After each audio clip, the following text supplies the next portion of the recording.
তো hello everyone, welcome back to my channel. কেমন আছেন সবাই? আশা করছি আপনারা অনেক ভালো আছেন। আমি অনেক ভালো আছি। তো আজকে আমি চলে যাবো ওই বাড়িতে। তো সকাল থেকেই ভাবলাম একটু ভিডিও করি, কারণ একটু স্মৃতি ক্যাপচার করি, তার জন্য আর কি করা। তো চলো, আজকে এখন টাইম হচ্ছে সকালও ঘুরিয়ে যাচ্ছে। তো এখন সকাল 7টা বাজে। তো ওই কিছুক্ষণ আগে ঘুম থেকে উঠলাম, মুখ টুক ধোয়া হয়ে গেছে, এবার সকালে টিফিন করবো। তো চলো ভিডিওটি দেখতে থাকো। এই যে আমার বোন, ও এখন রান্না করতে ব্যস্ত, জামাইবাবু আসলে তো তাই কত খাতে যত্ন করছে। তো চলো ভিডিওটি শুরু করা যাক। এই যে আমার সব থেকে ফেভারিট দোলনা, এখানে আগে বসে কত ভিডিও বানাতাম, এখনও বানাই। তো দোলনাটা খাটানো ছিল না, টাঙানো ছিল না, তো বাবা কাল না পরশু টাঙালো, বৃষ্টি হচ্ছে তো। আর এখন আমাদের এখানে প্রচণ্ড ঠান্ডা, কারণ গরমটা আসছে না। সূর্যি মামা বলছে যে আমি গেলে তোমাদের কষ্ট হবে, তাই আমি যাবো না। তো এখানে বসে আছি। আর টিফিন এখনও কিছু করা হয়নি, করা হবে। এবার আমার ভাই আসছে আমার জন্য কিছু খাবার নিয়ে। চলো, কি খাবার নিয়ে আসছি সব করে? আয়, কি খাবার নিয়েছি দেখি। যে দেখো, সে আমগুলো গুড়িয়ে নিচ্ছে। ওগুলো কি হবে? আম ফেলে দিচ্ছিস কেন রে? নিয়ে আয়। ওই যে আমগুলো গুড়িয়ে গুড়িয়ে আনবে, আনিয়ে নিয়ে ও চাটনি করবে, ওর মা চাটনি করে দেবে, ও ভাত খাবে। ওই যে আমার কাকিমা, দেখো, হাই। কাকিমা এখন রান্না করবে আর ও আমগুলোতে ব্যস্ত। চলো, সবাই কাজে ব্যস্ত। আগের দিন প্রচণ্ড বৃষ্টি হয়েছিল, তাই ঠান্ডা ওয়েদার। এমনি গরমে আমি খুব একটা চা কফি বলো খাওয়া হয় না, শীতকালে খাওয়া হয়। তো ঠান্ডা ওয়েদার ছিল, তাই বোনকে বললাম একটু কফি বানাতো। ও বললো যে দিদি তুই তো আজকে চলে যাবি, চল আজকে তোকে আমি আমার হাতে স্পেশাল কফিটি করে খাওয়াই। তো তার জন্য ও ওটা বানিয়েছিল, আর আমি সেটা একটা বিস্কিট দিয়ে খেয়েছিলাম। সকালে টিফিন করেছিলাম। আমার বোন সত্যি খুব সুন্দর ভালো কফি বানায়। আমি যখনই আসি ও আমার এই গ্লাসে করে ভর্তি করে কফি বানিয়ে দেয়, খুবই ভালো লাগে। এমনি আমি দুধ চাও খাই, এমনি লিকার চাও খাই, তবে খুব প্রিয় এমনটা নয়, তবে টুকটাক খাওয়া চলেই। আর তো আপনাদের কার কার কফি ভালো লাগে অবশ্যই কিন্তু কমেন্ট বক্সে জানাতে ভুলো না। এই যে আমার বোন খুব সুন্দর কফি বানায়, তার জন্য ওকে বলছিলাম যে এত সুন্দর কফি কোথা থেকে বানাতে শিখলি।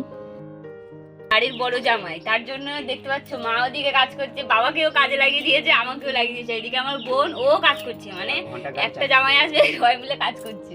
3টের সময় উঠেছে, ঠিক আছে। তো এখন রান্নার যোগাযোগই হচ্ছে, জামাইয়ের কোনো এখন লাভাটা, জামাই কখন আসবে তার ঠিক নেই। আমি রসুন ছাড়াচ্ছি, আমার বাবা পেঁয়াজ ছাড়াচ্ছে, আমার মা কাটছে, এখন এই সব চলছে। চলো আমরা একটু রান্নার জোগাড় করে নিয়ে আবার আসছি। তো দেখতেই পেলেন যে আমরা সপরিবারে মিলে হাতে হাতে কাজ করছিলাম, কারণ বাড়িতে মা একা করে উঠতে পারে না, মায়েরও বয়স হয়েছে, আর বোন কত বা করবে, তাই সবাই মিলে হাতে করছিলাম। আর এদিকে আমার হাজব্যান্ডজি চলে এসছে, এসে মাত্র শরীর এত ক্লান্ত, এসে খাটে শুয়ে পড়েছে। যাই হোক, আমি বলছিলাম যে জামাই বোন এসে মাত্র খাটে শুয়ে পড়েছে, হ্যাঁ গো বাইরে বেরোবে না। যাই হোক, তো তারপরে চলে আসি দুপুরের খাবারের দিকে। আর বেলা অনেকটা হয়ে গেছিলো, প্রায় 2টো মতো বাজে। ওর জন্য খাবারের থালি সাজিয়েছিলাম সুন্দর করে, এটা আমার বোন করেছিল, আমিও হেল্প করেছিলাম। তো তারপরে খাওয়া দাওয়ার পর্ব চলছে আর কি। এবার আমরা খেতে বসবো, কারণ বেলা অনেকটা এগিয়ে গেছে, আবার আমাকে বিকালে বাড়ি চলে যেতে হবে। তার জন্য সবাই একটু একসঙ্গে বসে খাওয়া দাওয়া সত্যি করছিলাম। আর একসঙ্গে খাওয়ার মজাটাই অনেকটাই আলাদা। তো মা বাবা ছিল না, ওনারা ডাক্তারখানায় গিয়েছিলেন। আমি, কাকিমা, আমার ভাই, আমার হাজব্যান্ড, আমার বোন সবাই একসাথে খেতে বসেছিলাম। তো চলো খাওয়া দাওয়া করে নেওয়া যাক তাহলে। দুপুরের খাবার সেরে বেলা প্রায় 3টে 4টে নাগাদ বাজে, একটু হালকা ঘুমিয়ে পড়েছিলাম। আর তারপর বোন বললে কে দিদি স্প্রাইট খাবি না? আমি বলি চল। স্প্রাইট মাজা টাজা আরও ছিল, তো প্রথমে স্প্রাইট নিয়ে এলো, দুজনে মিলে ওটাই খাচ্ছিলাম, আর সেটাই একটু ভিডিও করলাম। কারণ এইসব স্মৃতিগুলো যখন আমি ওই বাড়িতে চলে যাব সত্যি খুবই দেখতে ইচ্ছে করে। তখন দেখি আর ভাবি যে ওই মুহূর্তগুলো আজ ক্যামেরাবন্দি করতে পেরেছি বলেই যেটা আমি দেখতে পাই। যাই হোক, তোমাদের সাথেও শেয়ার করতে সুযোগ পেলাম। এমন কিছু ছিল না যেটা ভিডিও করার মতো, তাও আমি করে নিলাম, কারণ এই ছোটো ছোটো মুহূর্তগুলো তো সত্যি ভোলার না। বোন আমার দিয়ে আসার জন্য রেডি, দুটো। তো তারপরে এখন বাজে প্রায় 5:30 নাগাদ। তো রেডি হয়ে গিয়েছে, আর আমি আমার বোনকে বলছি বোন চলে যাচ্ছি যাস আমাদের বাড়িতে। এখানে মা ছিল, বাবা ওদিকে বসেছিল। মায়ের মনটা ভীষণ খারাপ। মা, আমি যখন থাকতে মানে বিয়ের আগে মাকে এতটা কষ্ট পেতে কোনো সময় দেখিনি, কাঁদতেও দেখিনি।